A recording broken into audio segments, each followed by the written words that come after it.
একই মায়ের ২ রকম সন্তান হয় কি করে? সত্যি খুব অবাক লাগে এবং ভেবেও ভালো লাগে। এক একজন সবসময়ই আ অকর্মণ্য, চিন্তাভাবনা অশিক্ষিতের মতো এবং তার মধ্যে কোনো ক্রিয়েটিভিটি নেই।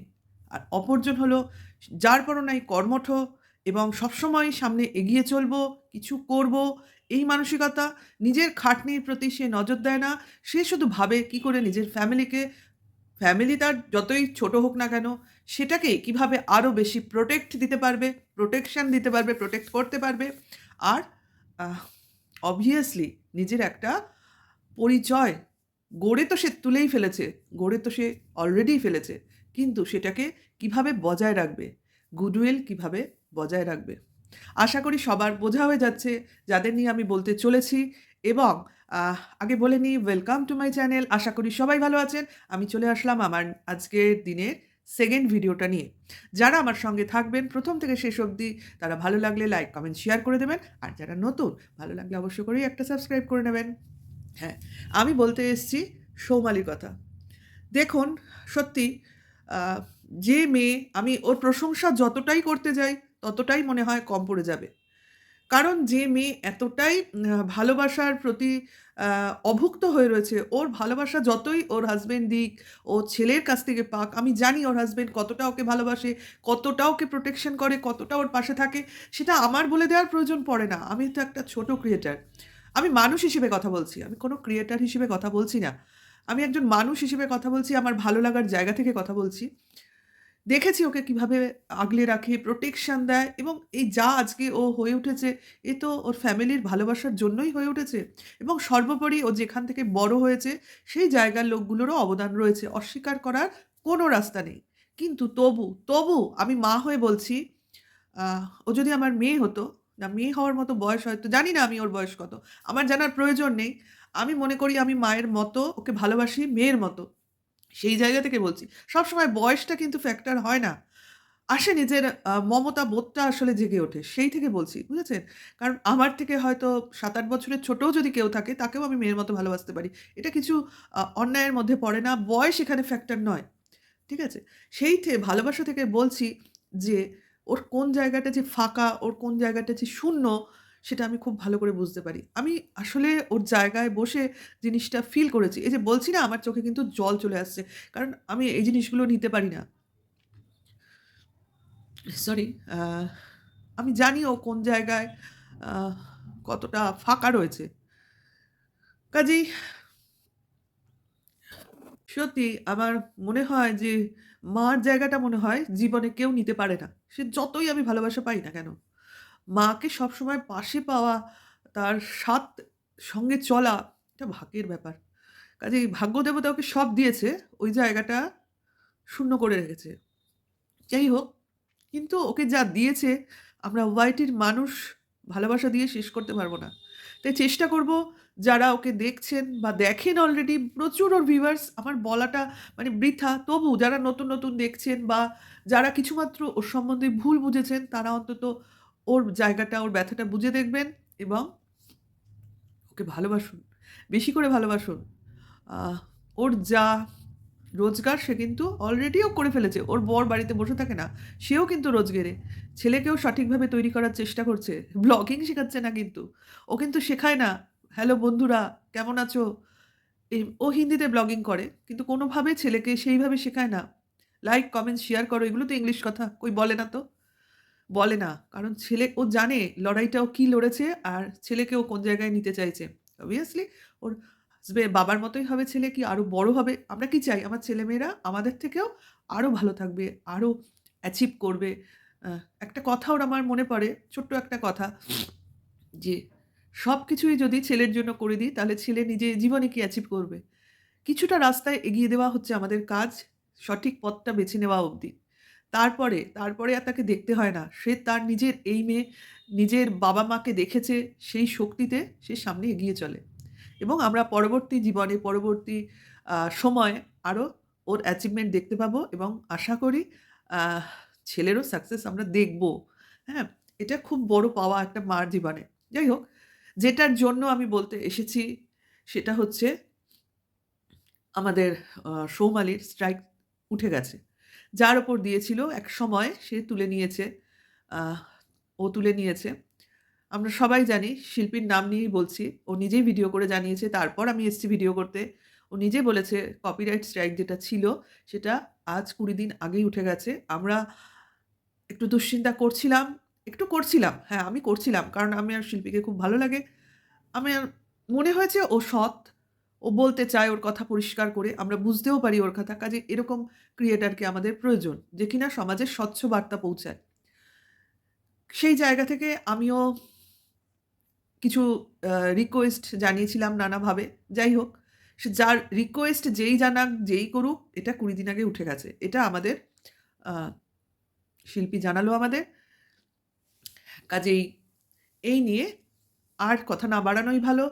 তবে সৌমালি যে কত বড় মনের মানুষ, কত বড় ওর চিন্তাভাবনা, সেটা পরিষ্কার হয়ে গেল। ও স্ট্রাইক দিয়েছে কোনো ব্যক্তিগত আক্রোশ থেকে নয়। ও চায় কন্ট্রোভার্সি জগতে থাকতে না। ও চায় না।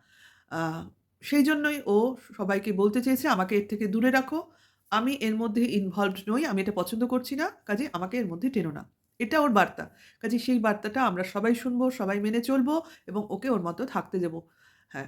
ওর কাজ ও করেছে। ওর কাজ সময়ে যেটা করার সেটাও করে নিয়েছে। যাই হোক, আশা করি, আমার মনে হয় যদিও বা স্ট্রাইকটা থেকে যেত, ও হয়তো আমাদের মতো ভিউয়ার্সদের, ক্রিয়েটরদের, ছোট ক্রিয়েটর হই না কেন, অন্যায়টার বিরুদ্ধে কথা বলতে উঠেছিলাম তো, হয়তো ও বুঝতো, ও শুনতো। যাই হোক, যেটাই হয়েছে মঙ্গল হয়েছে। ভগবান যা করেন মঙ্গল করেন এবং সেটা আবার প্রমাণিত। তাহলে একই মায়ের সন্তান দুজন। একজন এতটা কৃতী, আরেকজনের কৃতিত্ব কোথায়?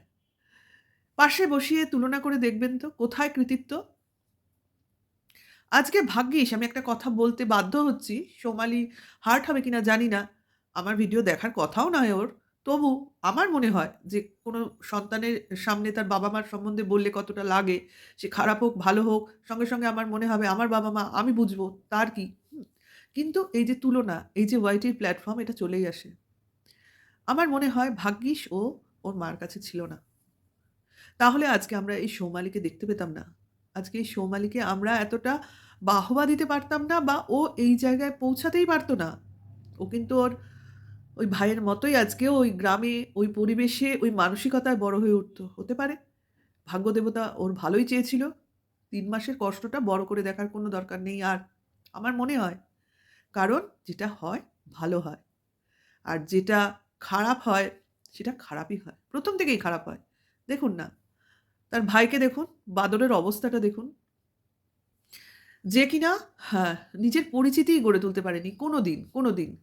সে চেয়েছে দিদিকে ভাঙিয়ে খেতে। আগে জামাইবাবুরকে খোশামত করেছে, তারপর দিদিকে ভাঙিয়ে খেতে চেয়েছে। তার জন্য দিদির পরিত্যক্ত আসবাব ঘরে স্থান দিয়েছে, বা দিদি দিয়েছে, হতেই পারে। তারপরে একসময় বিয়ের প্রয়োজন হয়েছে, বয়স হয়েছে, বিয়ে হয়েছে। তারপরে কি করেছে না, বউকে দিয়ে রোজগারের চেষ্টা করেছে। কারণ দিদিকে দেখেছে তো। দিদি যদি পারে তাহলে বউ কেন নয়? কারণ বউকে তো দেখেছে, বউয়ের ফেস ভ্যালু ছিল তো। দেখতে তো সুন্দর ছিল ওর পাশে, এখনো সুন্দর আছে। কিন্তু তখনকার টিনা আর এখনকার টিনা একটু তো তফাৎ আছে। তখন অনেক স্লিম, বাচ্চা মেয়ে, আরো সুন্দর, আরো বেশি উজ্জ্বল, আরো বেশি প্রাণবন্ত, এখনো আরো বেশি পরিণত। তুলনাটা আমি এভাবে করলাম। তখন প্রাণবন্ত, এখন পরিণত, এবং অনেক বেশি ইন্টেলিজেন্সি ওর মধ্যে কাজ করছে। এবং সঙ্গে হচ্ছে ধৈর্য, যেটা কিন্তু মানুষ কিছু জন্ম থেকে পায়, কিছু বয়সের সঙ্গে, সঙ্গে অ্যাচিভ করে। ও এখনই হয়ে গেছে, ওর অ্যাচিভমেন্টটা ওর হয়ে গেছে। যাই হোক, তাকে ভাঙিয়ে ৫ বছর ধরে, চ্যানেলটা ৩ বছরের, যাই হোক, চেষ্টা চালিয়েছিল। করতে, করতে আজকে এই জায়গায়। এই জায়গায় বউ চলে গেছে, তারপরেও তাকে ভাঙিয়ে খাওয়ার চেষ্টা চলে যাচ্ছে। তাকে ভাঙিয়ে, ভাঙিয়ে আর কত বলবো? কিভাবে চলছে? হ্যাঁ, তাহলে কি এটা, বাড়িতে তো তার মা রয়েছে, বাবা রয়েছে। একবারও কি বলেছেন তারা, "হ্যাঁ রে, যে বাড়ির বউ, যে এতদিন আমাদের বাড়ির লক্ষ্মী ছিল, যার আ পরিশ্রমে কিছু তো হয়েছে। তার এতটুকু কৃতজ্ঞতাবোধ নেই তাদের?" উল্টে তারা কিনা বলছেন, সে হুকুম করত, তাকে ভয় পেয়ে আমরা চলতাম, যেন তার পয়সায় আমরা খাচ্ছি। এতটা অকৃতজ্ঞতা আপনারা কি করে দেখাতে পারেন? কি করে? অন্তত একজন মহিলার কাছ থেকে তো এটা আশা করাটাই, মানে অবাক লাগে। কি করে বলতে পারেন একজন মাতৃস্থানীয়া লোকজন? হ্যাঁ, সঙ্গে, সঙ্গে আমরা তো দেখতে পাই সবসময় উনিও ঠকে কথা বলেন। অ্যাকচুয়ালি এই যে আমাদের বাদরের স্বভাবটা তার মার থেকেই পেয়েছে। আমি তো দেখলাম আজ গত কয়েক দিনের ভিডিওর মধ্যে একই জিনিসের পুনরাবৃত্তি চলছে। সবসময় কিছু না কিছু ঠুকে যাচ্ছে। কি টিনের ক্ষেত্রে, কি খাওয়ার ক্ষেত্রে। আজকের ভিডিওটাতে দেখলাম মাছকে নিয়েও বলেছিল। বল দুপুরে কি রান্না হচ্ছে? কি মাছ রান্না হচ্ছে? ওটাই তো আমরা আগে খেতাম। এখন আমরা খাই না। এগুলো বল। তার মানেটা কি? এনারা কন্ট্রোভার্সিটা খুব ভালো ফলো করেন। ফুল বাড়ি হয়েছে কন্ট্রোভার্সির আন্ডারে চলে। এরা কোনো ব্লগিং দেখে না। এরা শুধু কন্ট্রোভার্সি দেখে এবং কে কি বলছে, কে কি এদের উপর দোষ চাপাচ্ছে, এগেইনস্টে যারা কন্ট্রোভার্সি করছে সেগুলো এরা বেশি দেখে। এরা ফরে যারা হয় তাদের আর দেখে না। হ্যাঁ, দেখে ওই এজেন্ট দালালের ভিডিও দেখে, কারণ সেগুলো আমরা অন ক্যামেরা দেখেছি। কারণ সে তো সুন্দর করে তার ভাষা দিয়ে তার ভিউয়ার্সদের এন্টারটেইন করে না? সেগুলো এরাও দেখতে ভালোবাসে। এরাও তো ভিউয়ার্স। কারণ এরাই তো আমাদের ওই দালাল দিদির চ্যানেলকে প্রমোট করছে। তাকে কোন উচ্চতায় ছিল আর কোন উচ্চতায় নিয়ে যাচ্ছে। আরে চ্যানেলকে নিয়ে যাচ্ছে। সে কি পৌঁছতে পারছে? তার প্রেস্টিজটা কোথায়? তার কোনো সম্মানই তো নেই। তাকে কি সম্মান দেবেন? ওই কটা ভিউ আর কটা রেভিনিউ? পয়সা সবাই রোজগার করতে পারে। কেউ আলটপকা রোজগার করে, যেটা কিনা সে করছে কয়েক মাস ধরে। আর কেউ হয় বনেদি, যাদের কিনা জন্মগত বা পরিবারগত পয়সা থাকে। তাদেরকে পয়সা দেখিয়ে কোনো লাভ হয় না। এই শিক্ষা আসে পরিবার থেকে, পরিবারের মানুষজন থেকে, তার ফ্যামিলি ব্যাকগ্রাউন্ড থেকে। তাহলে এর ফ্যামিলি ব্যাকগ্রাউন্ড কি? ফ্যামিলি ব্যাকগ্রাউন্ড বিশাল ম্যাটার করে। আমরা অনেক বড়, বড় ব্যক্তিকে দেখেছি যারা অনেক ছোট, ছোট কাজ করেছেন জীবনে। মানে ছোট কাজ করেছেন বলতে কোনো কাজটাই ছোট না। আমি মনে করি একটা যিনি কাগজ বিক্রি করেন, একটা যিনি রাস্তা পরিষ্কার করেন, তার কাজটাও ফেলনা নয়। কারণ ওই কাজটা না করলে আমরা আমাদের সমাজে সুস্থভাবে বাঁচতাম না বা ওই পরিষেবাগুলো পেতাম না। ছোট করছি না। কথাটা হচ্ছে তাদের তারা যে পজিশনে ভবিষ্যতে তারা আ পরে পৌঁছেছিলেন সেই তুলনাটা করছি। তাহলে সেইখান থেকে তারা কোন জায়গায় চলে গেছিলেন? কিভাবে? তাদের ফ্যামিলি ব্যাকগ্রাউন্ড দেখে। এদের যদি আমরা জীবনী পড়ি, আমরা প্রত্যেকেরই দেখতে পাবো কেউ কারো বাবার পথ অনুসরণ করছে, বাবার কিছু শিক্ষাকে অনুসরণ করছে, কেউ বা মার দ্বারা প্রভাবিত হচ্ছে। মানে প্রত্যেকের জীবনেই তাদের বাবা-মা একটা বড় ভূমিকা গ্রহণ করে। কারণ আসল যে চরিত্রগত শিক্ষাটা কিন্তু তার বাবা-মাই একটা সন্তানকে দিতে পারে। তবেই সে কিন্তু একটা সুমানুষ, ভালো মানুষ হয়ে উঠতে পারে। আর আমরা যাকে দেখছি সে আকারে বড় একটা লোক। সে মানুষ হয়নি। সে শুধু অর্থপিশাচ হয়েছে। সে শুধু অর্থ চেনে এবং অলসতাকে ভালোবাসে। যেটুকু কাজ করে সেটুকু চক্ষু লজ্জায় করে বা ব্লগিংয়ের খাতিরে করে। ডেইলি ব্লগার, তাকে তো দেখাতে হবে। ভিলেজ লাইফটা দেখাতে হবে না? ভিলেজ লাইফে তো গ্রামের কাজকর্ম দেখাতে হয়। সেইগুলো কারা করে? ওর বাড়ির বাবা-মা করে। আর ও মাঝে, মাঝে কোদাল চালায় অ্যাকচুয়ালি। আর কি কিছু করতে দেখেছেন? গাড়ির ব্যাটারি খোলে, বাজার যায়। সেটা তো শহরের সব জায়গায় যায়, বাজার যায়, জিনিস আনে। সে বাড়ির কাজ হচ্ছে বলে এত জিনিস আনতে হচ্ছে। বাড়ির কাজ যেদিন বন্ধ হয়ে যাবে নিশ্চয়ই এত জিনিস আনতে হবে না। বাড়ির কাজ তো সারা জীবন ধরে চলবে না? হ্যাঁ, ওদের বলা যায় না। ওরা তো ওই কাজটাকে নিয়েই ব্যস্ত থাকে এবং জমির উপর যখন বাড়িঘর একটার পর একটা বাড়িয়ে চলেছে, কাজেই ওই কাজ মনে হয় ওর সারা জীবনই থাকবে এবং ওই রোজগার করবে আর ওই টাকায় ঢালবে। কিন্তু ভবিষ্যতে কি হবে? ভবিষ্যৎটা কে দেখেছে ভাই? হ্যাঁ? ভগবানের মার বড় মার। আজকে একটা বড় কথা বলতে শুনলাম না? যে ভগবান যাকে রাখে তাকে কে খণ্ডায়। হুম, সেটাই কথা। ভগবান জানে কি করবেন উনি। সেটা কেউ আমরা জানি না। আমরা শুধু দেখার অপেক্ষায় আছি। ভগবান কোনোদিন কারোর প্রতি কোনো অন্যায় করেনই। যেটা অন্যায় বলে মনে হচ্ছে না, সেটা আসলে তার জন্য ভালোই হয়েছে। আমি টিনার কথা বলছি।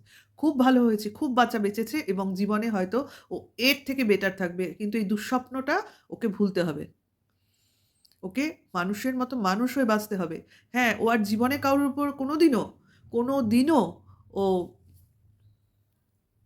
বোঝা হয়ে থাকতে চাইবে না। ও নিজের পায়ের উপর দাঁড়াবে। ও নিজে এগিয়ে যাবে। কারণ যে স্বাধীনতার স্বাদ পেয়েছে, যে স্বাধীনভাবে বাঁচার স্বাদ পেয়েছে, যে সবাইকে নিয়ে চলতে চায়, সে তো জিতবেই ভাই। কিছু তো করার নেই। কারণ ও ফ্যামিলিকে নিয়ে বাঁচতে ভালোবাসে, ফ্যামিলির সবার মুখে হাসি ফোটাতে চায় এবং আহ ভালোবাসতে জানে। সবসময় ওই ভিউয়ার্সদের হ্যালো ভিউয়ার্স কেমন আছো? আমার এই প্রবলেম, সেই প্রবলেম এইভাবে সে জানান দেয় না। কারণ ও কাউকে ওর কষ্টটা বোঝাতেই চায় না। তার জন্যই তো ওর মুখে হাসিটাও বরাবর বজায় রেখেছে। ২-১ বার একদমই ভেঙে পড়েছে। কিছু করার নেই, মানুষ তো সবাই। আমরা তো ক্যামেরার সামনে বসে অভিনয়ই করি, করি কি না? ও সেটা একটু বেশি পরিমাণে করছে। করুক না, কি আছে? ওর কাজও করছে, ওর ভবিষ্যতের কাজও আমরা দেখব। সবাই দেখো। সবশেষে সৌমালিকে আবার অনেক, অনেক ধন্যবাদ এবং অনেক, অনেক আরও বড় চ্যানেল হোক। আমি তো চাই অনেক, অনেক, অনেক সাবস্ক্রাইবার হোক। জীবনে ওরই বড় হওয়া আমাদের সবথেকে বড় চাওয়া। আরও বড় হোক, আরও বড় হও। তাহলে ভিউয়ার্স এখন এইটুকুই। আবার আসবো অন্য সময় অন্য একটা কোনো ভিডিওর সাথে। সবাই ভালো থাকবেন, সুস্থ থাকবেন। Tata, good night.